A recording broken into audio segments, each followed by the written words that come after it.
Hare Krishna. Dear devotees in Auckland, it's so nice to be back with you. Although I can't see you, I can feel your presence coming through our Facebook Live program. And let's start our Srimad Bhagavatam with Jai Radha Madhava. Of course, it's early in the morning here in Australia. We're not going to be playing musical instruments, but we'll sing together straight through. And then we'll get in with the verse for today in the Srimad Bhagavatam. Hare Krishna.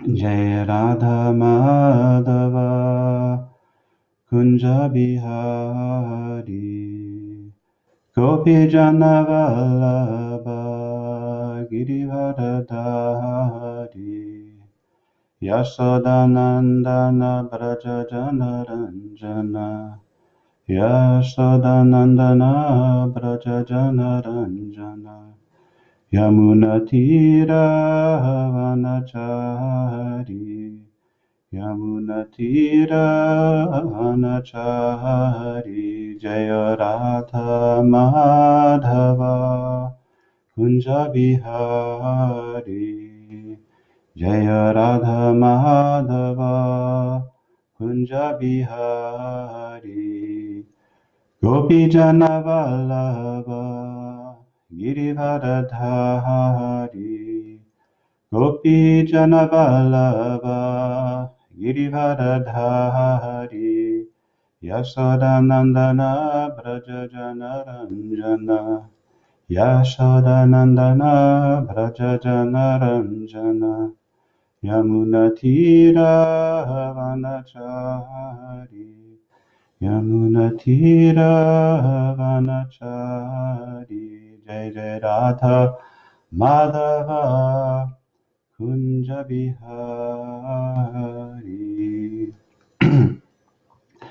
Jaya Gaura Nitai Jaya Gaura Nitai Gaura Nitai Jaya Gaura Nitai Jaya Jagannatha Jaya Jagannatha Baladeva Jaya Subhadramaya Jaya Radha Giridhari Radha Giridhari Radhe Jai Jai Radha Giridhari Radha Giridhari Radhe Jai Shishi Gonitai Ki Jai Shishi Jagannath Baladeva Subhadra Ki Jai Shishi Radha Giridhar Bhagavan Ki Giriraj Maharaj Ki Grantharaj Srimad Bhagavatam Ki Gopimanandi.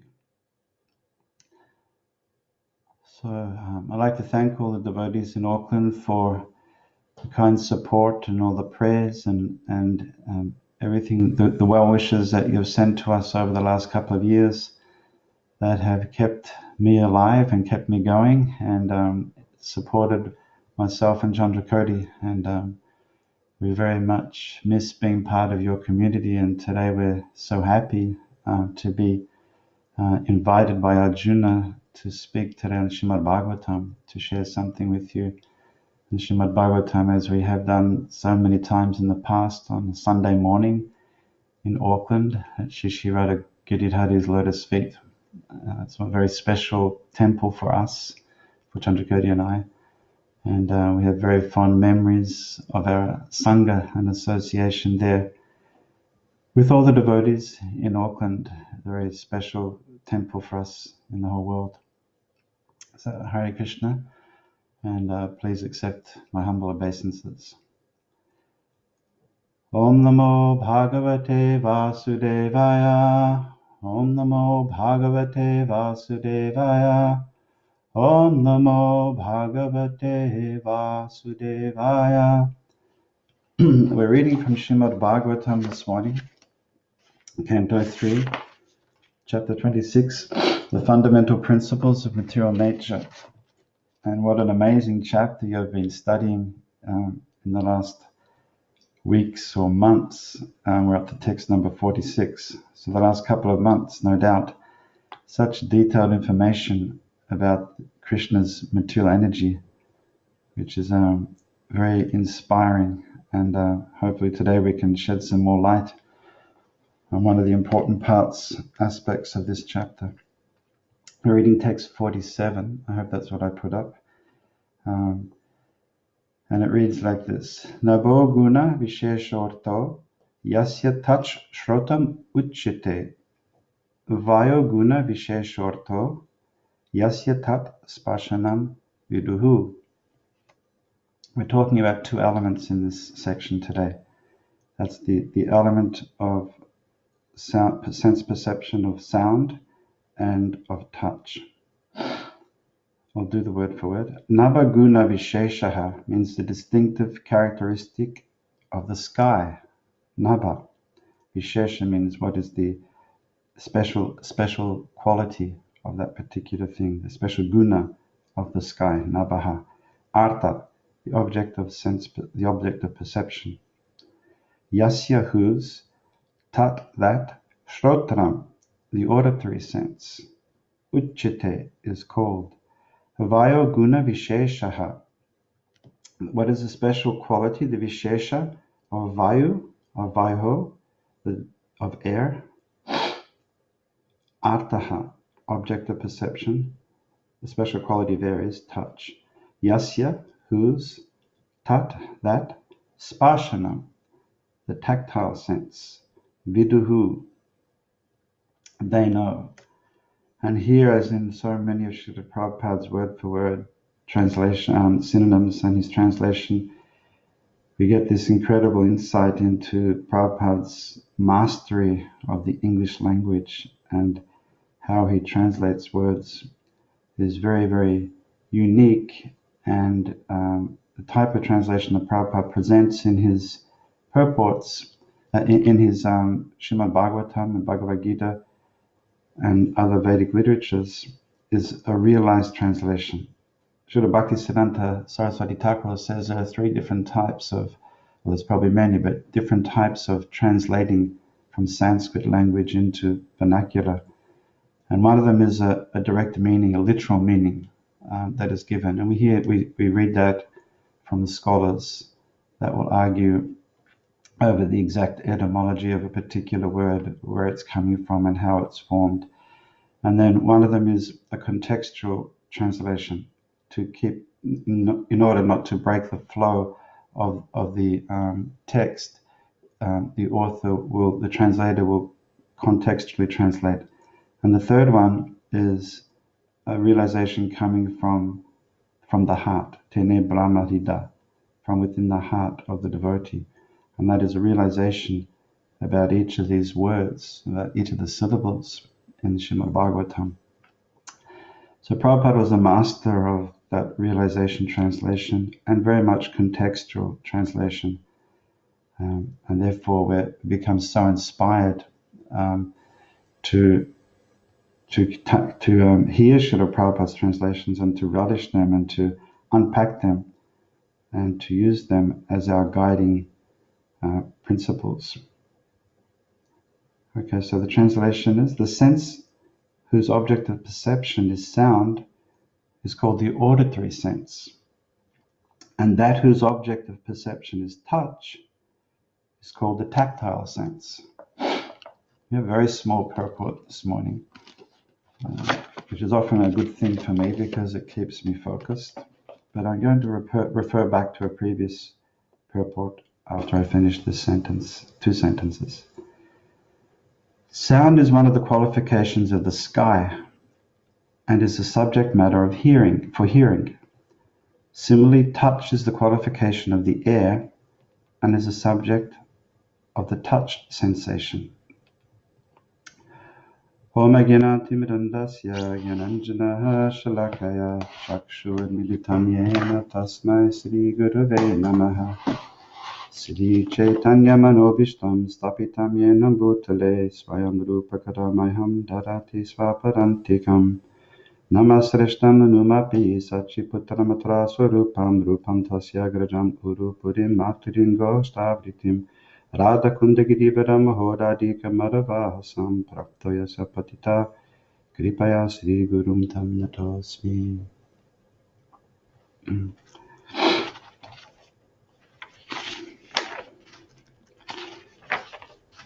I'm going to read the verse which you read a week or two ago, text 34, and text 34, text 33, and pick up what Prabhupada says in here about sound, because today's talk will be about the sound, the sense of sound and hearing, and the importance of that.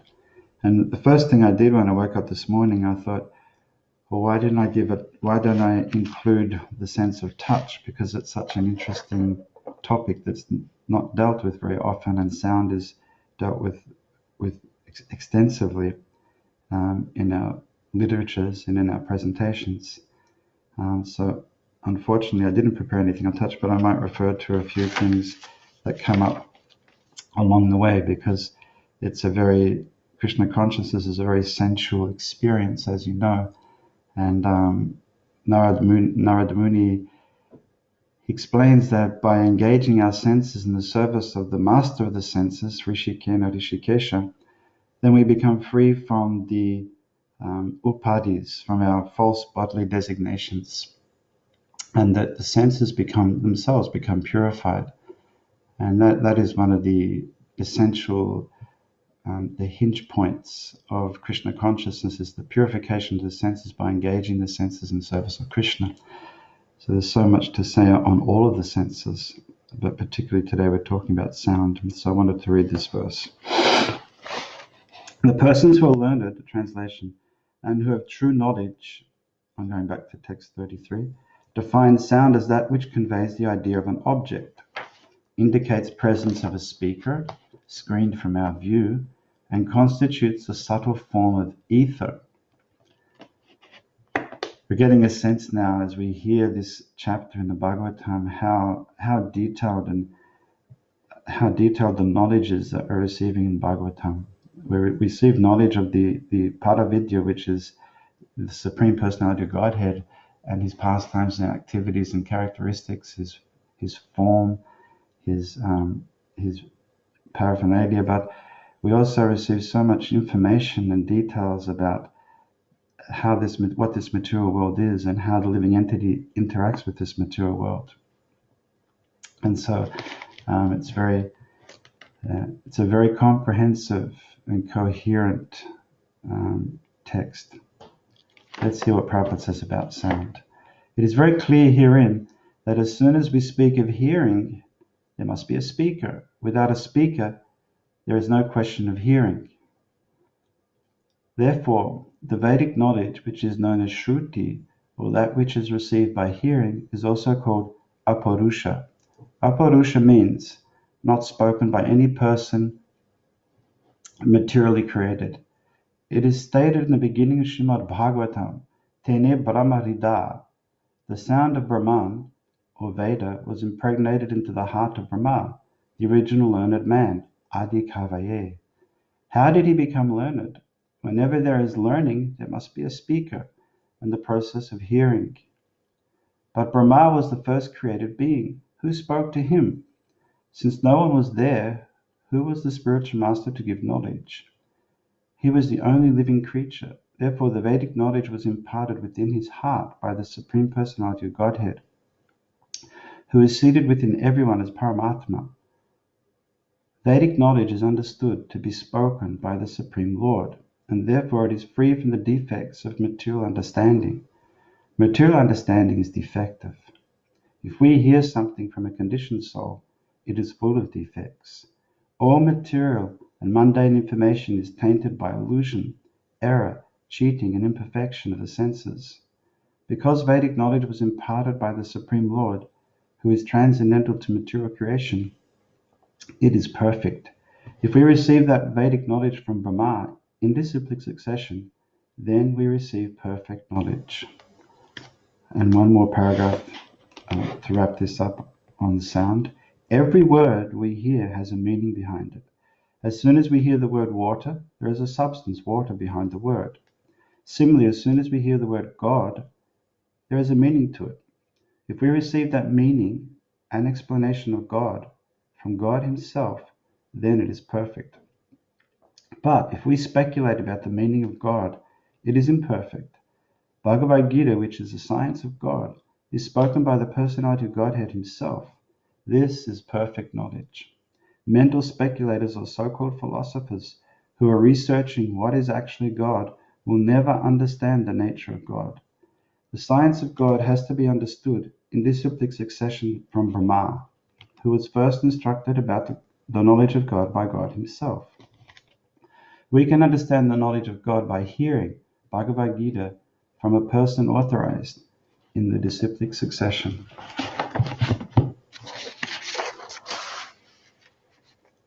Another extremely authoritative and deep philosophical purport by Srila Prabhupada, and indeed this whole chapter has been full of these very extensive commentaries that Srila Prabhupada has given out of in his ecstasies about his full understanding and comprehension of the functioning of the material energy, how the material energy works.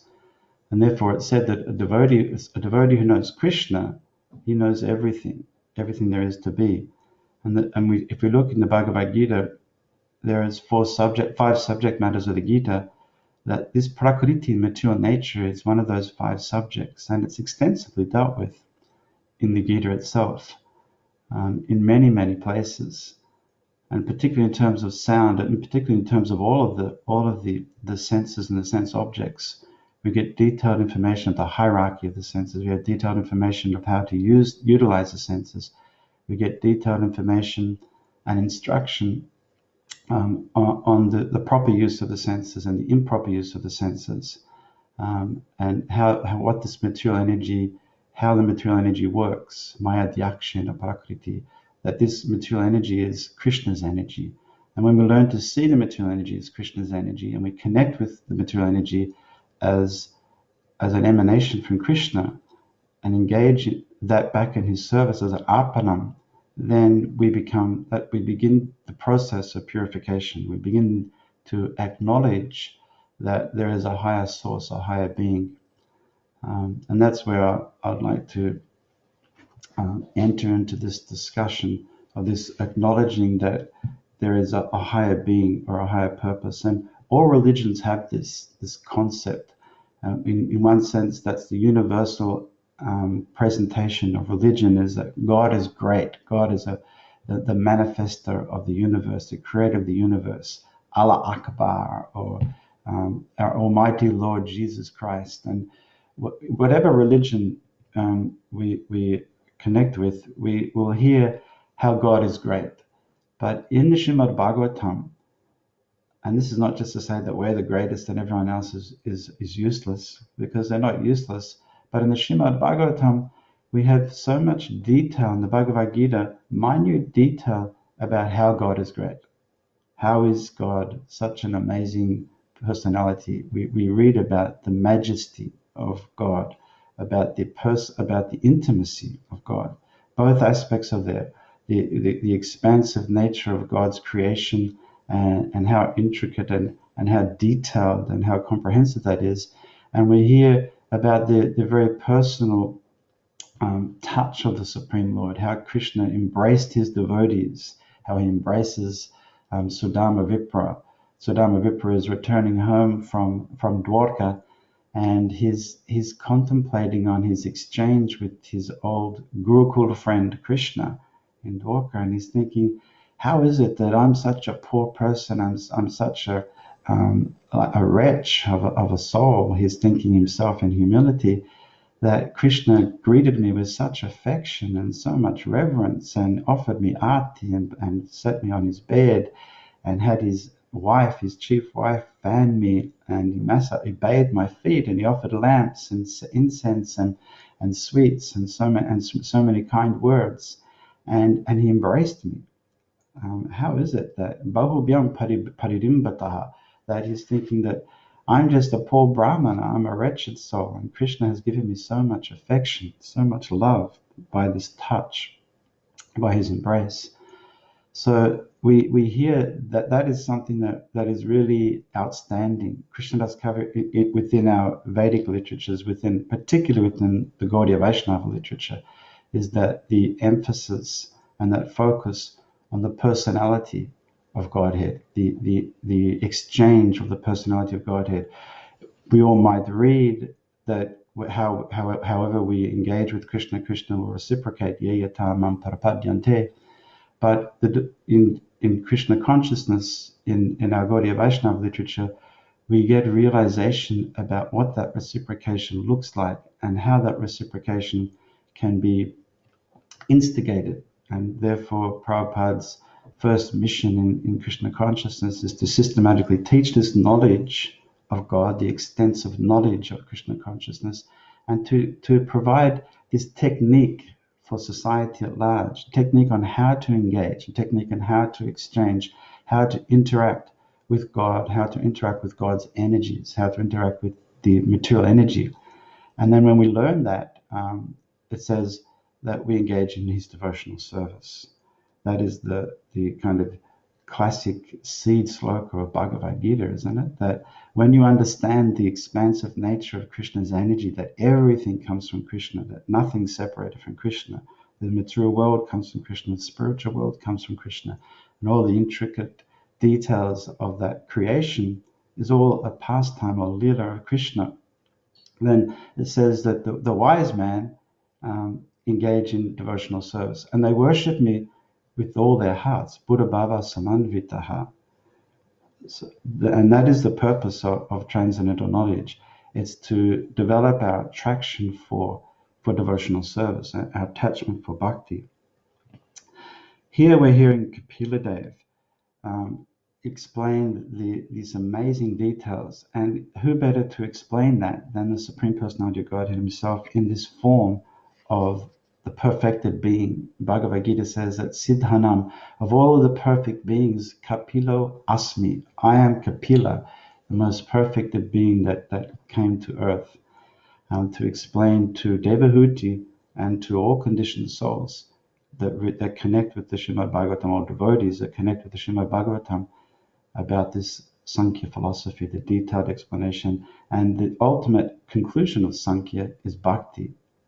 That is something that Srila Prabhupada stresses in this chapter and in the second chapter in the Bhagavad Gita and in many, many places, that it's not different from devotional service, this particular knowledge that's presented by Kapila Dev in the Srimad Bhagavatam.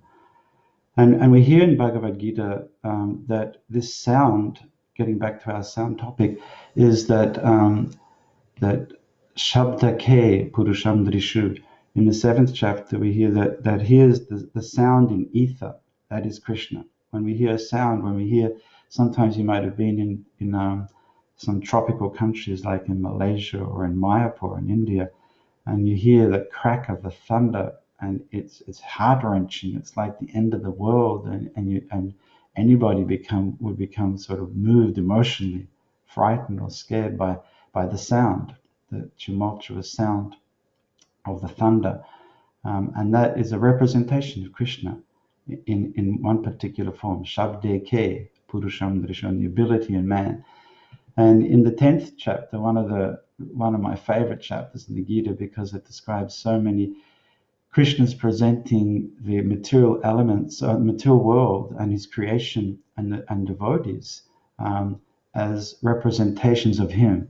Whatever is outstanding, whatever is incredible in this material world, that is a representation of Krishna. Krishna is the paragon. He's the standard of comparison of everything that is great, that has greatness, and everything that has quality. Stavaranam Himalaya. Nothing is more majestic or inspiring than the Himalaya mountains, and that is Krishna. And Sarasam Asmi Sagaraha, the ocean of bodies of water. He's the ocean, expansive ocean, is Krishna. That means Krishna. Of fishes, he's the shark, etc. And then he says that Giram, of vibrations, and Prabhupada translates this word as vibrations, and it's another a beautiful translation of this word, because it could be word, it could be utterance, could be text, and it is in many different contexts.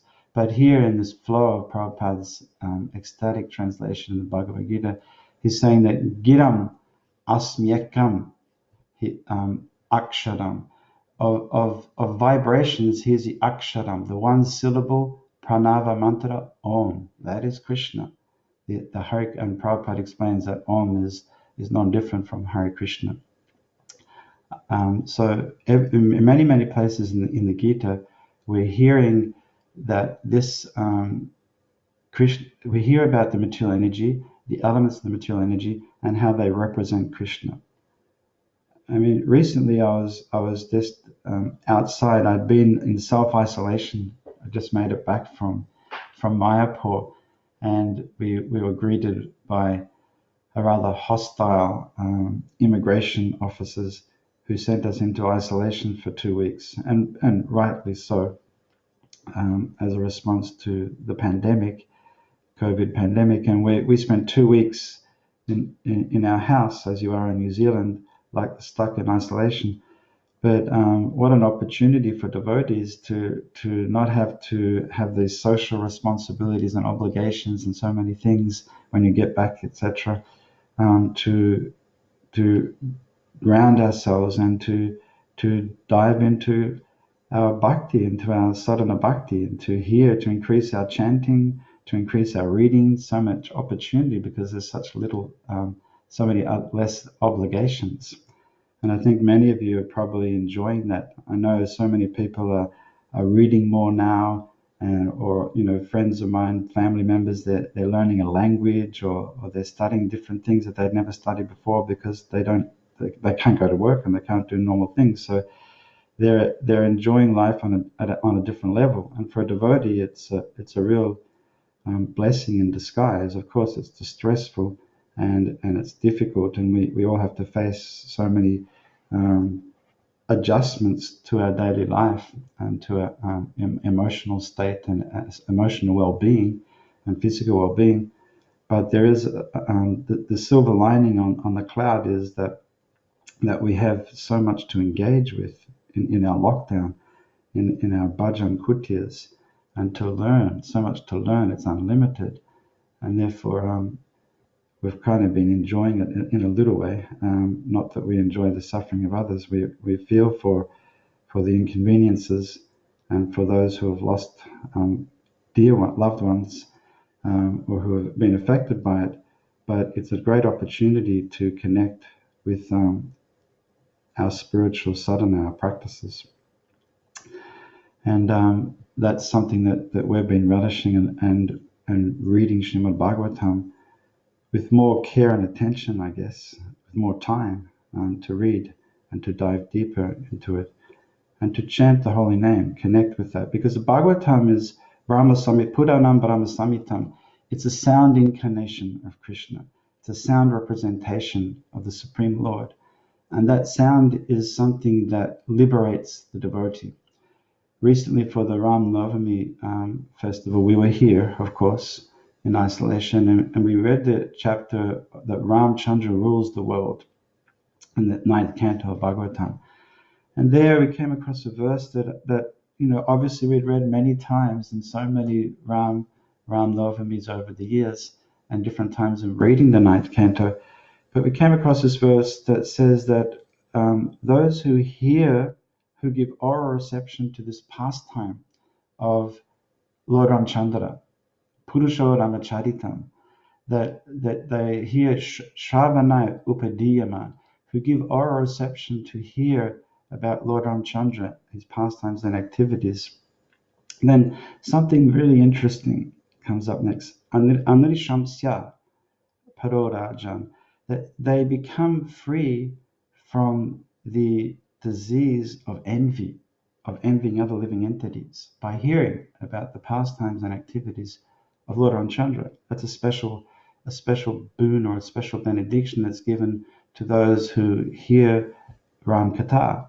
They become free from envy of other living entities, and therefore kamavanda vimuchyate. They become free. When we become free from the envy of other living entities, we become liberated. from the material, from the reaction of our karmas, karma bandhaya, vimuchyate. We become liberated from the material world. And that is an underlying essential thread through this whole chapter. That the reason why Kapila Dev goes into such detail and such analytical detail in his Sankhya philosophy is to demonstrate for us the intricacies of Krishna's Leela, of his creation of this material world, of the material elements, how they're put together, why they're put together, and how we can utilize that material energy to become free from our karmas, from the bondage of our material activities. And then having understood that, we engage in devotional service, in bhakti, and that's through the purification of this understanding and purification of engagement. That is one of the really essential things that Prabhupada has given, and the distinguishing characteristic of Prabhupada's teaching above all other great masters that have come previously in the Vaishnava line, in the four Vaishnava Sampradayas, and even in the Gaudiya Vaishnava Sampradayas, that Prabhupada gave something very, very unique and special. And I've shared this many times, that many years ago in Auckland at a Sunday feast in the old temple, so prior to 2004, I had the opportunity to engage with and to exchange with a couple who were visiting Auckland, visiting New Zealand for a conference. It was they were academics, and they were there for a sociology conference. They were from South Africa. And they had asked me, what is it about Srila Prabhupada? What is that distinguishing feature of Prabhupada's teachings that makes him stand out above all the rest? And why was he so successful? How is it there are these centers here in Auckland, New Zealand, in Australia, in Malaysia, in China, in Russia, all over India, in every part of the world practically, there's a center of Hare Krishna. They were trying to understand from an academic point of view, what was the success criteria of Srila Prabhupada? How did he become so successful? And it was what a stimulating question to be asked by a Sunday feast guest, which usually they're asking you, what's that mud on your face, that white stuff on your forehead, or where did you get your name from, and do you have to change it, stuff like that. But this was a very kind of deep philosophical and a genuine, authentic inquiry by both of them, both the husband and wife. And so I started to contemplate the response, but as you know, when you're just responding on the spot, I wasn't really satisfied with where I was coming from, and I was trying to explain that it wasn't just material calculation of Srila Prabhupada arriving in 1966 in New York City, and reviewing some of the history and some of the high points of Krishna, the milestones in Prabhupada establishing Krishna consciousness. But then they stopped me and they said, actually, one of the most essential characteristics or criteria for Srila Prabhupada's success formula in Krishna consciousness around the world that they've noticed, and they come from Durban, was the fact that he was able to simplify a very complex body of knowledge and information, the Vedas. He was able to take Vedic literature and simplify that in such a way that the essence was maintained. And it wasn't simplified in the sense of dumbing down the philosophy or dumbing down the process, but it was simplified in a way of accessibility. And that was their thrust, was that Prabhupada made Krishna consciousness, Prabhupada made Vedic knowledge, he made the process of the Veda accessible to the masses. And therefore he's considered a master in terms of that he's a master of, not a master of philosophy, a PhD, but he's a master, the spiritual master, at whose feet all masters sit, Srila Prabhupada. That was one of the posters in the 70s. What an amazing poster. He's a master in terms of he wants people to understand, he wants people to engage, he wants to give access to, he doesn't want to hold this knowledge. Experts are those, when there's some crisis, then the news reporters will go and seek out an expert at the university in this department or an expert in that department. And they have a vernacular, they have a particular way of speaking, a particular vocabulary that is very specialized, and it's very difficult to penetrate and very difficult to understand, like a legalistic language, a legal language. You need a lawyer to interpret a simple document. But Prabhupada simplified that, and Prabhupada made that accessible for us, and that was how he made, that's why Krishna consciousness is such has such an organic growth and such an appeal to the masses, is because it's accessible, because we have a process, we have a practical application. Recently, I was discussing this with Krishnendra Prabhu about the practical aspect of deity worship, for example. And Prabhupada says in the second canto of Bhagavatam that the philosophy is one thing, and it's important to understand what we're doing. But deity worship is a practical application of the philosophy, and philosophy alone is not enough for us to become fully Krishna conscious. We have to have a practical engagement, and there's 24/7 engagement. As soon as we talk about deity worship, we have 24/7 engagement, and all the senses, the sense of touch, the sense of smell, the sense of hearing, sense of sight, the sense of taste, all the senses are completely absorbed and engaged in deity worship.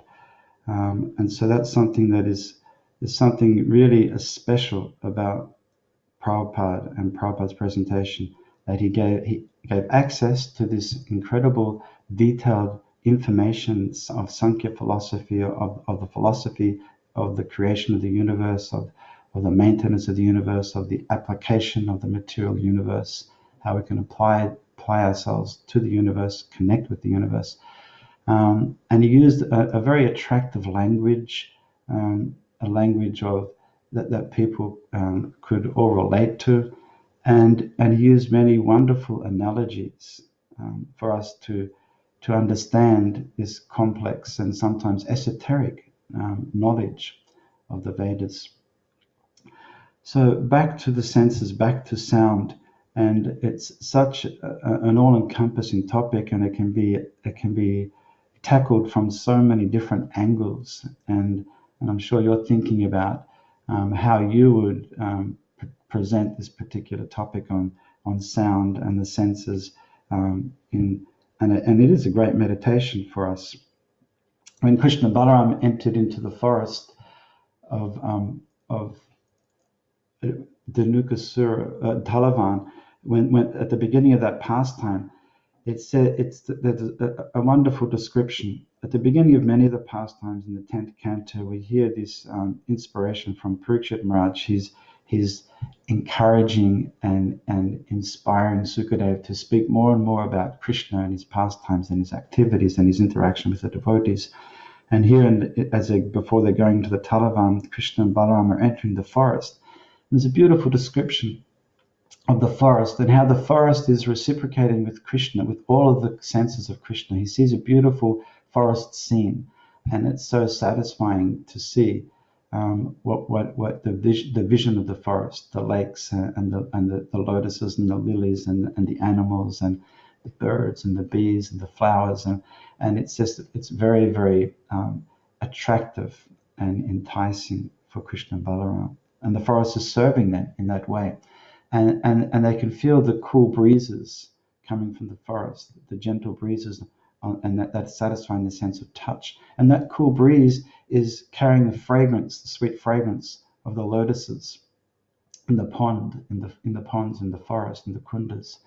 And it's also bringing the small droplets of water into their mouth, and they're tasting the freshness of the pure freshness of the water from the lakes and the forest of Vrindavan, uncontaminated by any form of material pollution.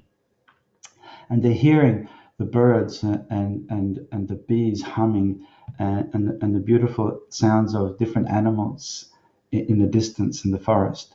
And in this way, all of the senses, the five senses of Krishna and Balaram, are being served by these apparently inanimate objects in the forest of Vrindavan.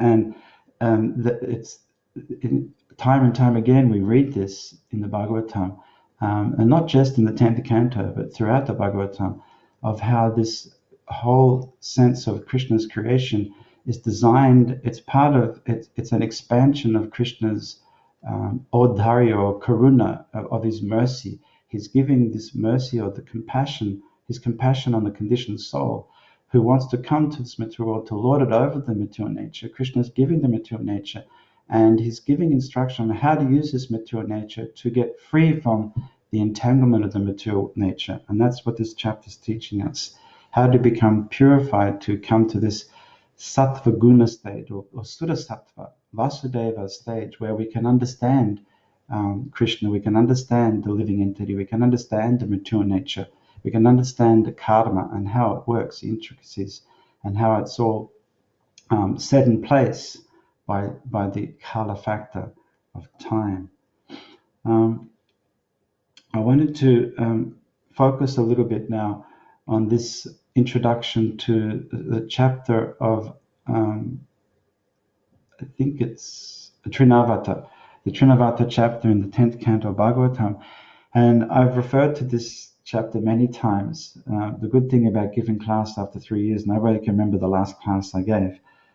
So I have the opportunity to refresh on some of the shlokas and some of the insights from previous insights with a little bit more, hopefully with some deeper understanding and realization. And one of them is that introductory verse to the Trinavata chapter, which is quite amazing. It says that yena avatarina Bhagavan Hari Rishvaraha, that Krishna's amazing pastimes and incarnations.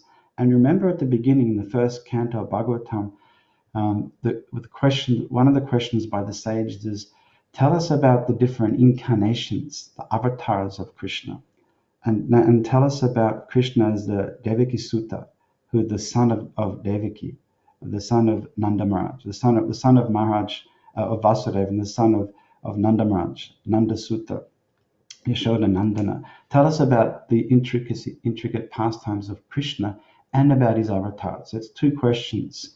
There's actually three questions that the sages offer, that they want to hear about the different pastimes of the avatars. One avatar question was to do with the creation avatars, the Mahavishnu, and how that happens, as we're kind of connected with what we're hearing in this chapter, in Sankhya. One of them was about the different avatars that come, who perform different pastimes, not just the creation avatars, but avatars, yuga avatars, or different lila avatars, to tell us about those different avatars. And then the other question is, tell us about that Krishna's tu Bhagavan Swayam, that particular avatari, the personality from whom all avatars come from. So we're here in the beginning of this chapter, it says, Yen yen avatarina Bhagavan Hari Rishvara. It says that to hear, it's very pleasing to the mind, Manogyani Hiche Prabhu. It's very pleasing to the mind and to the intelligence to hear about the pastimes and activities of the Lord. And then it goes on to say that those who hear this transcendental pastime, and just let me get it up because I don't want to miss any detail, that those who hear this pastime, Yat Shinvato Pait Ariti Vitrishna, that all the inauspicious things in the mind, in the heart, the contamination in the heart is vanquished. It's diminished to almost nil, like we hear in the Nashta Playashu Abhadarishu Nityam Bhagavata Sevaya, that it's almost destroyed to completely nil, the Abhadareshu, the inauspiciousness. And those inauspicious things that are destroyed in the heart are anger and greed and lust and moha, illusion, and envy. Like we heard in the 9th canto of Bhagavatam, that we become free from envy of the other living entities by hearing about this pastimes, Rama Charitam, of the Supreme Lord Ramchandra. And here in this 10th canto, we're hearing that Parikshit Maharaj is making this point. It's Sri Rajovacha. Parikshit Maharaj is speaking to Sukadeva Goswami. I want to hear this. Kana Ramyani. It's very pleasant to my ear to hear this pastime of Krishna. And so please continue to speak, and I'll become free from all the contamination that's in my heart. And then the next thing that happens is we become free from the contamination that's in the heart, and satam cha sudyata chidena pumsa.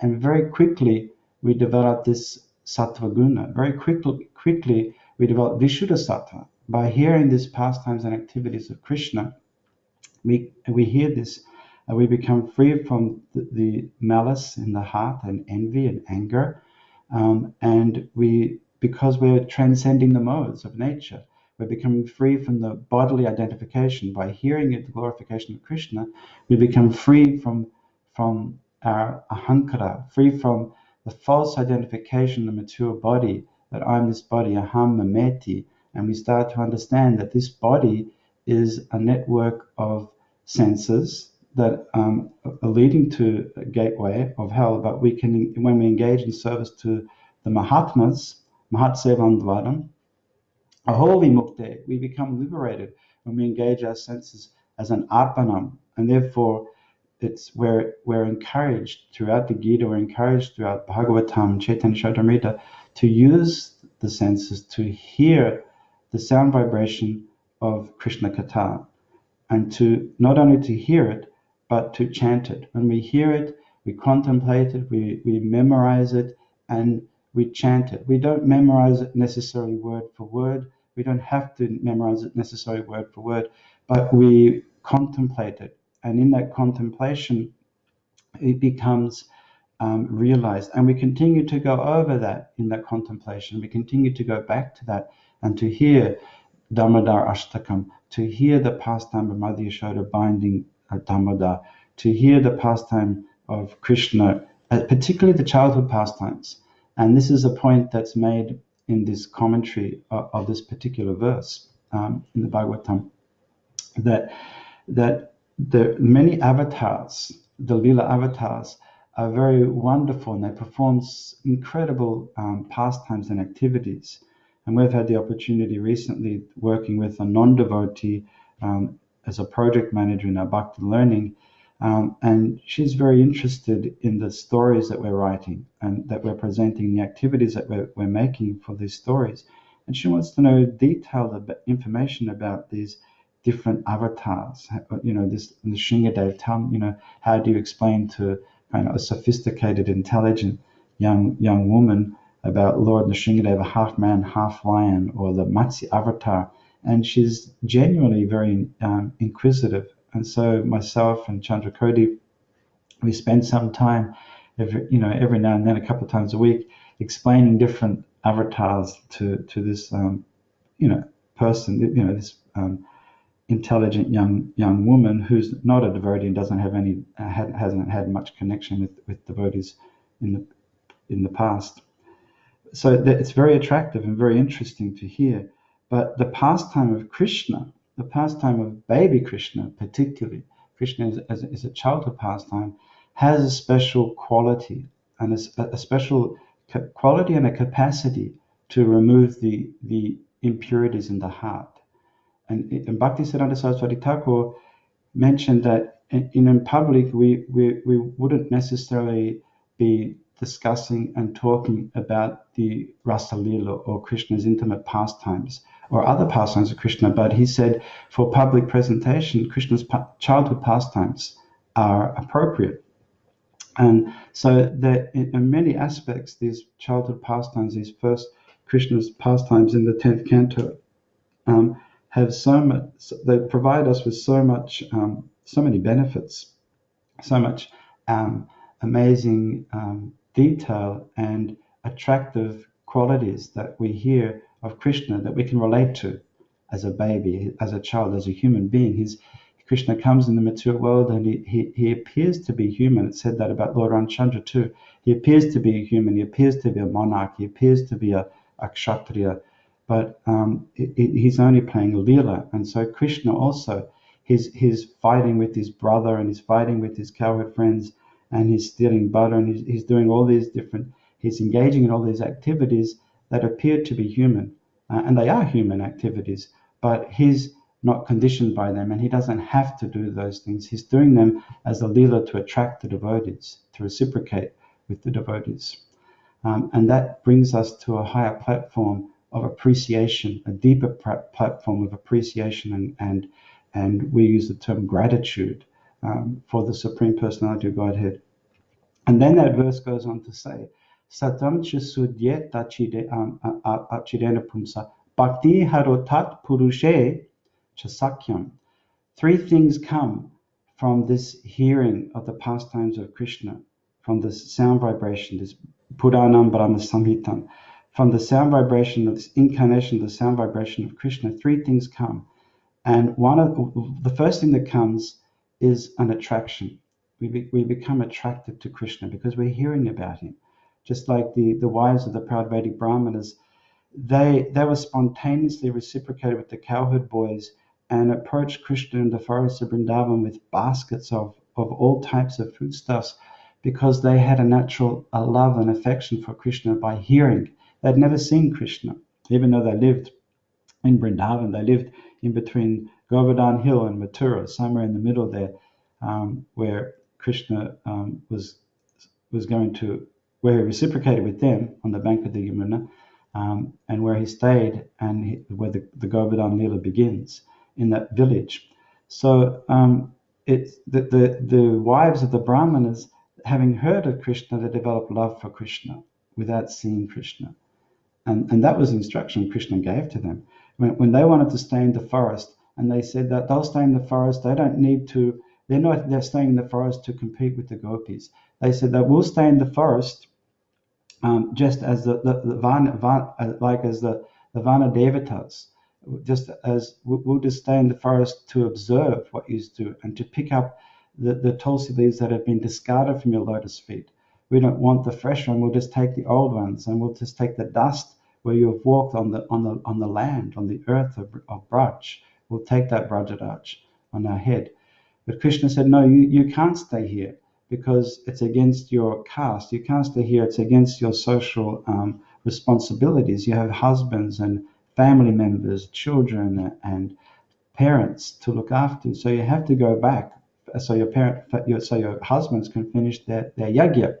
So he sent them back, and he said, it's not just by the mere physical proximity that we develop bhakti, that we develop Krishna consciousness, but it's by shravana, by hearing, we develop our bhakti. By hearing, by worshipping, by meditating on Krishna, we hear bhakti, anukirtanan. By kirtan, we develop our attraction, and not by natata sanikashana, not just by the physical proximity, but by the process, or by, as I mentioned before, the technique that Prabhupada is giving to us to access this the essence of Vedic knowledge, which is bhakti yoga. So that's one thing. We become attracted to Krishna. That Krishna Akashan, he attracts, he draws us in. He captures the heart of the devotees by hearing about him. And we become attached. We become attracted to Krishna attachment, that's one thing. And then we become attracted to performing bhakti, to devotional service. So attachment and an attraction to bhakti, attraction to do service to the Lord. And the third thing here, and this is another very unique and high point of Prabhupada translation in the 10th canto, is sakyam. We develop friendship with the devotees by hearing. And that's a really important point of this whole sound topic, is that sound is authorized. It comes in parampara. And the parampara is not something that's just distant and something that we have in awe and reverence, but the parampara is something that we have in close proximity. It's something that we have in intimacy. It's something that we have when we say that upanayanam, when the spiritual master engages with the disciple, with the student, it's bringing the student closer to the spiritual master. And so we have a sense where there is an intimacy and a friendship. Prahlad Maharaj says that about the Brahmachari Guru Kule verse, that the the student goes to the ashram of the teacher and lives for the benefit, guru hitam, of the guru, and develops a strong sense of friendship with the guru. Of course, that's not a friendship of equals, but that sense of friendship is that a non-judgmental. That sense of friendship is that I'll give everything. I'll give my life for my friend. That sense of friendship is in reciprocation. That sense of friendship is understanding what pleases and what doesn't please the other person. So that's a very important part of this sound vibration. That the sound vibration of the Vedas, the sound vibration of the Vedic literature, of the Puranas or Bhagavad Purana, it brings us closer together, and that is considered to be, it's a very important aspect of this that we hear, is that authoritative sound, that we can hear sound from anywhere, but when we hear it in the cyclic succession, then that sound has a potency to elevate. The sound has a potency to diminish the material contamination. That sound has a potency to give Krishna, to give us a deeper understanding. And Prabhupada's translation, if I can just take one moment to indulge in this word-for-word synonym of sakyam. Now, it means sakyam, attraction to the association, tat eva, that only. And then he says haram, that this associate, the attraction that, sorry, not in the synonyms, in the translation, Prabhupada says that, and the friendship with the devotees who give us the contribution of Krishna consciousness. That's the kind of conclusion of Prabhupada in this particular translation or understanding of this verse. That yes, we become purified. Yes, we become free from the contamination. And how does this happen? It happens by hearing. And who is the catalyst of that hearing? Is friendship.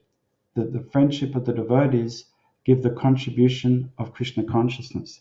They give that bhakti, and through that friendship, through that sangha association, we become more and more inspired to connect with Krishna, more and more inspired to increase our bhakti, more and more inspired to become free from the contamination of material energy, of all the anarthas that we're dragging along with us, that we want to keep with us.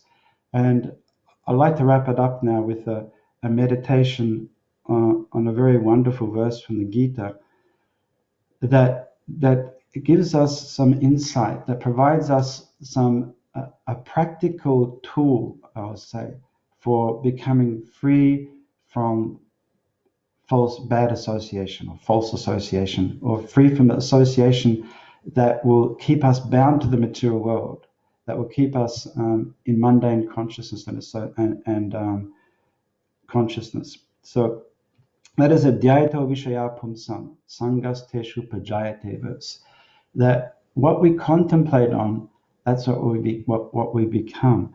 And I have this 3-second rule, the dhyato vishaya pumsam 3-second rule, that when a particular song comes into my mind from the 70s or from the 80s, pre-KC days, when that song comes in, and because our consciousness was so indelibly stamped with these vibrations, sound vibrations, and those crazy, ditties from all the ads in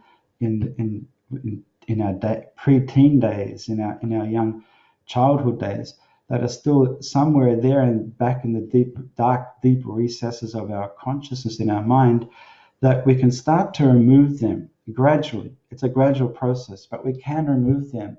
And I was thinking at one stage in my devotional life that this is impossible. I'm never going to stop singing these songs. I'm never going to stop thinking about these crazy ads for toothpaste or for whatever they're advertising.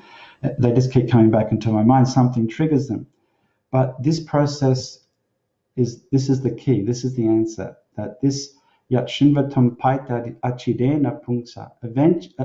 Immediately it says that we become free from this contamination. But I'll say eventually we become free by practicing it, by ignoring it. And I got some inspiration for this from a study that I did on addiction psychology. And there are many very interesting studies on addiction psychology, but one of them is, you've probably heard, some of you may have heard of the marshmallow effect. And they set up an experiment. This was in the 70s when they did lots of crazy experiments in places like Stanford University and around the world. They set up an experiment where they brought young children into a room and they gave them a marshmallow. And they put the marshmallow on the table and they said, well, we're going to leave the room now. And if you sit in front of this marshmallow and you refuse the impetus to eat the marshmallow, then within 1 minute we'll reciprocate and we'll give you a second marshmallow. And so they would go outside, the people who had set up the experiment, they go outside and they would observe what was happening in the room, and they would watch the kid, and if the kid didn't eat the marshmallow, they'd give him another marshmallow. But 9 times out of 10, of course, the kid would eat the marshmallow, because it just became it was too encompassing. It was there, it was right in front of them, and it was a marshmallow and it needed to be eaten, so they would eat it. And this became the marshmallow effect. And for 30 years, psychologists of addiction have studied and analyzed this marshmallow effect, and they've done various permutations of this particular experiment. But the point that we take it from a Krishna conscious point of view is that the shreyas and prayas, that the material energy provides us with so much apparent enjoyment and so many aspects to enjoy through our different senses. But if we put that enjoyment off, if we delay that gratification for a higher purpose, for the shreyas, then we learn to utilize that in Krishna service rather than to obliterate our senses and to destroy our resolve in transcendental life by misusing the senses. So by putting immediate sense gratification off, tapo divyam putraka yena sattvam, we can really experience that paramasokyam dhanantam, that eternal happiness and joy in Krishna consciousness. And that's what bhakti is. Bhakti is about putting off that temporary, immediate sense gratification for a higher purpose, engaging in some form of a tapasya by following rules and regulations, and then cultivating a whole lifestyle around transcendence, a whole lifestyle around becoming free from the influence of the modes of material nature, and becoming connected with Krishna through all of our senses. And in this way, that attraction will keep us firmly attached in bhakti and connected to the Supreme Lord through this sangha of association, or the friendship of the devotees who give the contribution of devotional service. So I think we'll wrap it up here. I think we've been going for over an hour now. If there is any questions or comments, I'm happy to stay online, and you're free to go as you like. But I can see some comments coming in here from old friends in our Auckland Sangha. If you have any questions or comments, please drop them into the chat there.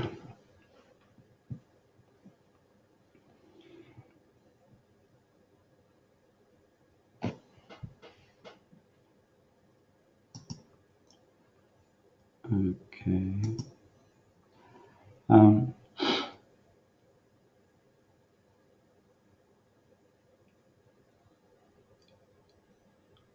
Because I'm a teacher, I'm practiced in giving wait time. So I'll extend my wait time.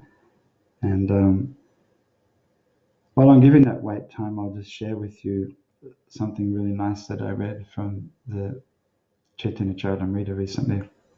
We're reading continuously through the Chaitanya Charitamrita at night time. And we're in the Antya Lila at the moment, so it becomes quite esoteric and way beyond our level of realization, but we're reading it as a form of purification.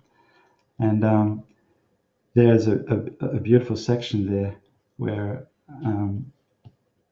Lord Chaitanya is exhibiting his transcendental ecstasy and madness, and he's saying that he says that about the senses, and that's what reminded me of this. The senses that his senses have gone mad. It's a verse from the Srimad Bhagavatam, and it's a verse that Radharani speaks to Vishaka, I think, in the Srimad Bhagavatam, and she's saying that his sense of sight, he can't stop seeing the beautiful form of the Lord and tasting the lips of the Lord and hearing the sweet vibration of the Lord's words and his flute and smelling the fragrance of the Lord, and touching the Lord's body.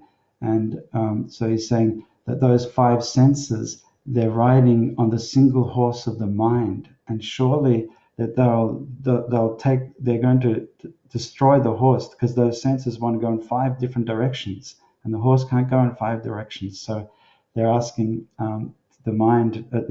Lord Chaitanya is in this kind of hopeless situation that what can he say to the senses? They're naturally attracted, and they're naturally going to destroy each other if they go in five different directions, but he can't control them. Krishnendu was asking, there's one before him. Sumit Prabhu says, please, if you can advise on a shloka number that you just mentioned near the end of the class. I'm not sure which shloka you referred to, Sumit Prabhu. If it's the Bhagavatam one, that's in the 10th canto. It's 10.7, 10.7, 1 and 2, I think. Otherwise, if it was Dhyayatura, it's in the second chapter of the Bhagavad Gita, and it's 262 or something like that. But if you tell me which particular verse, I can let you know. And Krishnendu was asking if I can talk a little bit more about friendship with Guru. Is there an element of freedom from fear, or is some fear okay? It's a very good question, and something that I've contemplated a lot over the years, the meaning of that verse, friendship with the Guru. And we see Srila Prabhupada as our archetypal Guru, and Srila Prabhupada, many of us know Srila Prabhupada as the Simha Guru, as the Guru on the Vyasasan, and the Guru in his purports, and the Guru exchanging morning walks with devotees that we've heard in recorded sessions. But Prabhupada also had that very intimate connection with other disciples. So there was the personal aspect of Prabhupada, and there was that the very formal aspect of Prabhupada, where he took that role, and played that role. So yes, there is a sense of intimacy with the Guru, and intimacy not in terms of I'm just going to download on my Guru because he should be my best friend and he should care for me and everything, but that the friendship is more in terms of understanding, intuitively understanding, because we don't have a written contract with our friends, but we intuitively appreciate and understand what turns them, what pushes the buttons, and what they like and what they don't like, and what pleases them, what doesn't please them. And we want to know that.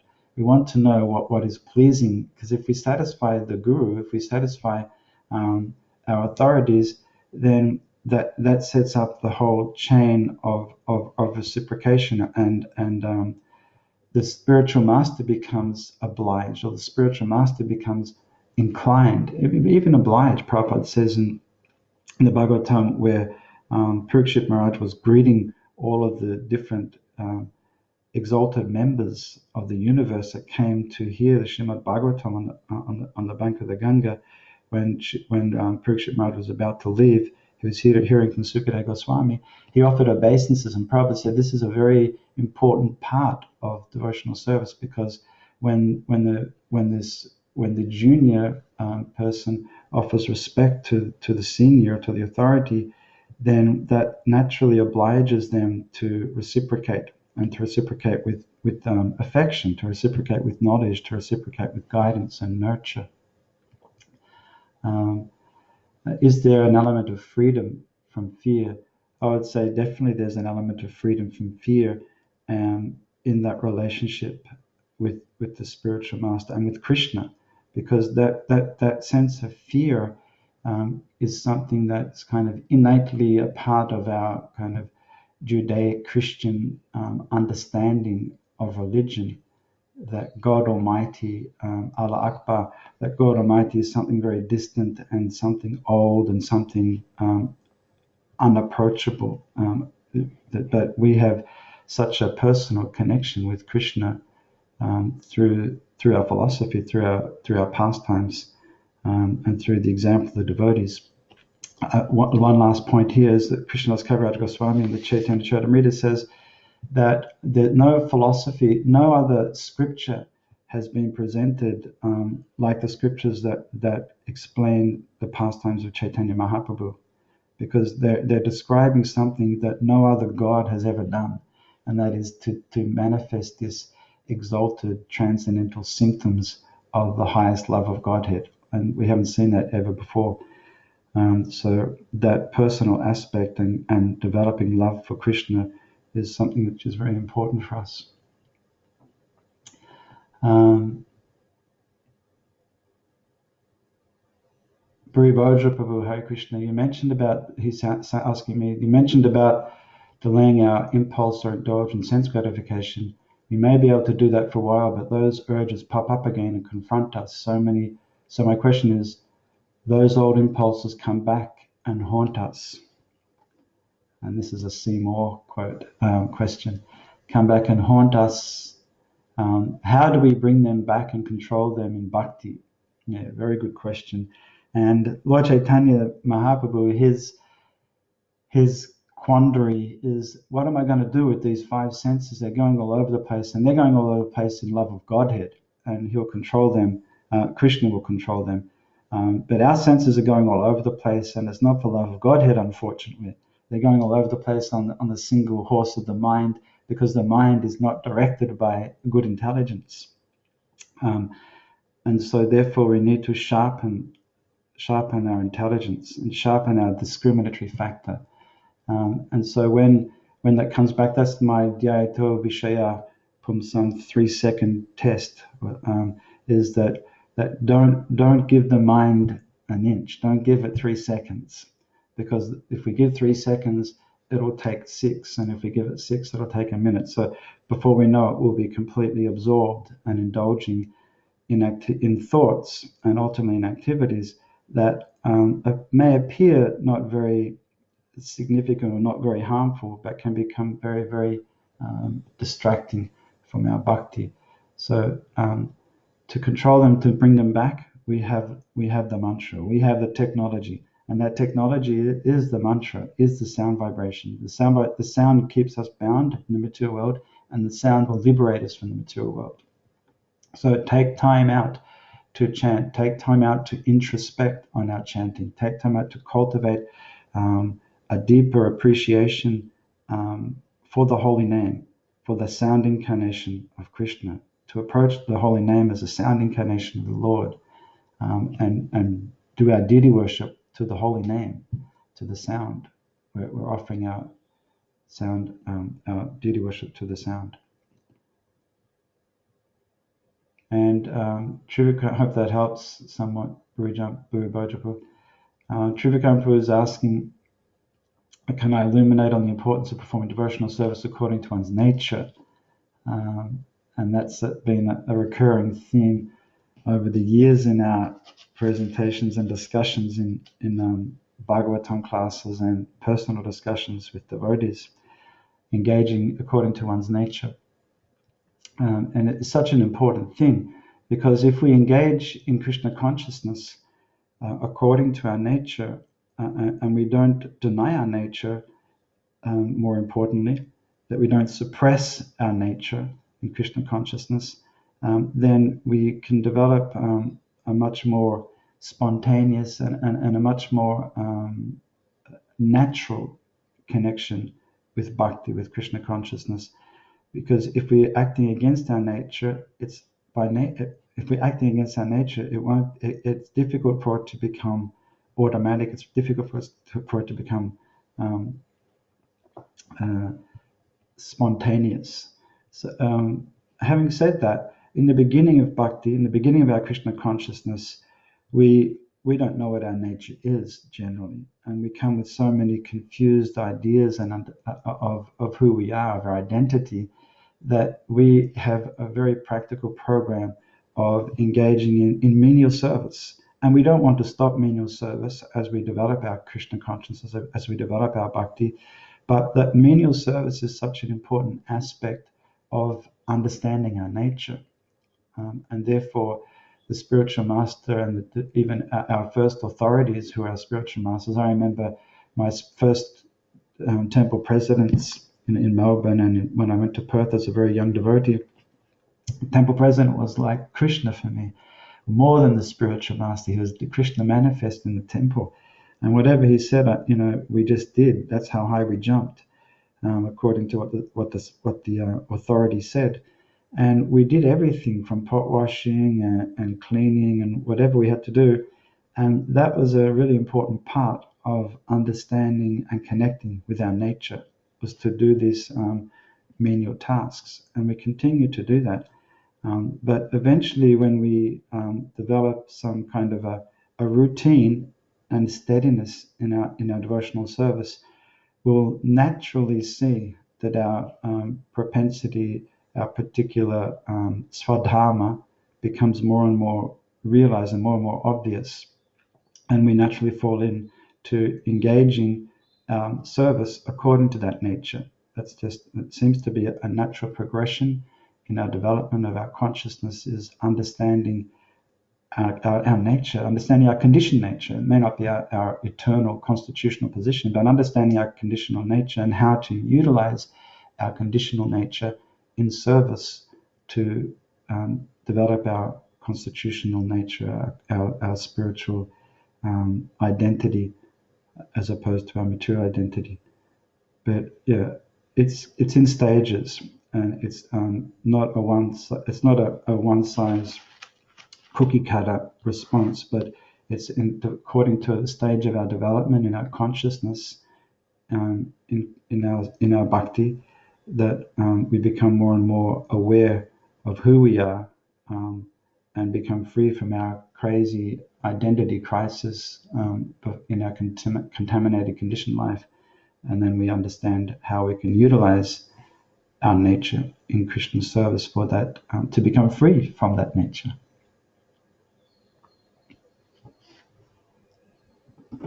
Okay, I think we'll wrap it up now. Thank you for your questions, and thank you, Arjuna Prabhu, for giving me the opportunity to connect again with the Auckland devotees, who are so very dear to us. And we miss your association very much, and hopefully we'll be back there one day for a real go live, face-to-face Bhagavatam class on Sunday morning in the near future. Hare Krishna. Shishi Radha Girira Bhagavan ki, Shira Prabhupada ki, Grantaraj Srimad Bhagavatam ki, Go Premanandi.